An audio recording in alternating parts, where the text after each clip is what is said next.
Hello everyone, welcome to Sanmarga classes. ಘಾತಾಂಕಗಳು ಮತ್ತು ಘಾತ ಸೂಚಿಗಳು ಅಧ್ಯಾಯದ 20ನೇ ಪ್ರಶ್ನೆಯನ್ನ ಗಮನಿಸಿ.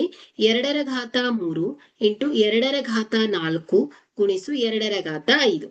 ಸೊ ಆಯ್ಕೆ ಎ 2 ರ ಘಾತ 12, ಆಯ್ಕೆ ಬಿ 2 ರ ಘಾತ 30, ಆಯ್ಕೆ ಸಿ 2 ರ ಘಾತ 24, ಆಯ್ಕೆ ಡಿ 2 ರ ಘಾತ 60. ಸೊ ಇಲ್ಲಿ ಯಾವುದೇ ಒಂದು ಅಂದ್ರೆ ಒಂದೇ ರೀತಿಯ ಆಧಾರದ ಸಂಖ್ಯೆಗಳನ್ನ ಗುಣಿಸುವಾಗ ನಾವೇನ್ ಮಾಡ್ತೇವೆ, ಅವುಗಳ ಘಾತಗಳನ್ನ ಕೂಡಿಸುತ್ತೇವೆ ಅಲ್ವಾ. ಸೊ ಅಂದ್ರೆ a raise to m into a raise to n is equal to ಏನ್ ಹೇಳಿ, a raise to m plus n. So ಘಾತಾಂಕದ ನಿಯಮ. ಸೊ ಇಲ್ಲಿ 2 ರ ಘಾತ 3 ಗುಣಿಸು 2 ರ ಘಾತ 4 ಗುಣಿಸು 2 ರ ಘಾತ 5. ಸೊ ಇಸ್ ಈಕ್ವಲ್ ಟು ಏನಾಗತ್ತೆ ಹೇಳಿ, 2 ರ ಘಾತ 3 ಪ್ಲಸ್ 4 ಪ್ಲಸ್ 5.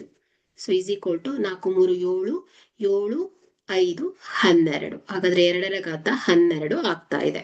ಸೊ ಇಲ್ಲಿ ಕೊಟ್ಟಿರುವಂತಹ ಆಯ್ಕೆಯನ್ನ ಗಮನಿಸಿದ್ರೆ ಎ ಸರಿಯಾದ ಆಯ್ಕೆ ಆಗತ್ತೆ. Thank you.